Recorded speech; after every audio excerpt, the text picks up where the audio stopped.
Is this grimdark or horror or any kind of fantasy? No, but it's dark and edgy, so we're going to talk about it. Hi, I'm David Desero, and today I'm going to be reviewing Little Birds by Hannah Lee Kidder. Today is the first episode of my indie author spotlight. I don't know if I'll keep that name. I might find a better name, a more creative name for it, but for now, that's what I'll call it. I want to take a look at the good self-published books that are out there. I know there is a ton of crap that gets self-published, but there's also a lot of great things out there. Little Birds being one of them. So my set of questions will be different than they normally are. First, how is the quality? Now, the quality for Little Birds, as far as the writing, the prose is clean, it's excellent. It doesn't really make the traditional mistakes you see of a lot of self-published books coming out. It's not riddled with adverbs on every page. It doesn't have a bunch of distracting, over-the-top dialogue tags. The quality of writing is there. I don't know if that's a testament to the writer Hannah Lee Kidder or to her editor, Crystal Dean. I feel like it's important to point out the people who edit self-published books because why not? This is professional quality writing. You can tell this wasn't somebody who just decided, you know what, I have a cool idea, let me write that down and self-publish it and send it off. As far as even the way the book is printed, you won't be able to tell, but it actually feels really cool. It's really nice, good material. Okay, what is Little Birds and who's it for? Little Birds is a collection of microfiction that I would just call dark and literary. Sure, in microfiction, you don't have enough time to really go over a full character arc or anything like that, but that's not really what this is. This is basically a collection of stories that deal with death and dying in general, and it really explores, I want to say, the beauty in death, and really what you get out of each story is a vibe, and that's what you go for. You don't go for the, oh man, that was an amazing character, or the world building or anything like that. No, there's not enough time for any of that. It's just a feeling.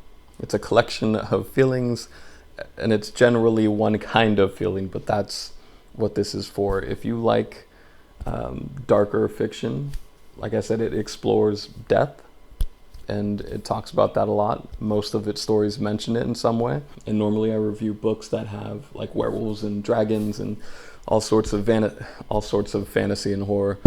This is not that. There's no supernatural elements, but this writer is working on a fantasy novel, and I look forward to reading that eventually. If you just want to read some microfiction with the dark tone, then this is for you. So what feelings or emotions does this evoke? What kind of thoughts and feelings or vibes do you get from this? Because it's all about the emotional entertainment for me. So what you get is sorrow, and you might just sit there for a minute and just kind of think. And so I want to say that it will evoke mindfulness. It'll make you try to process it and think about maybe your own mortality. I feel like you can hike a misty mountain and read this at the top and then just sit there and kind of just breathe and enjoy the moment. If that makes any sense at all, you're probably like, what does that even mean? But I feel like somebody out there will be like, I know exactly what that means. Maybe even it'll bring back some memories of some loved ones because it has a story at the end. That's the big one. It's about a granddaughter and her grandfather, and it's really touching. I just want to take a minute to talk about my favorite stories in this collection. One being Dear Emma, which is only like a page and a half long, but it has a nice little twist.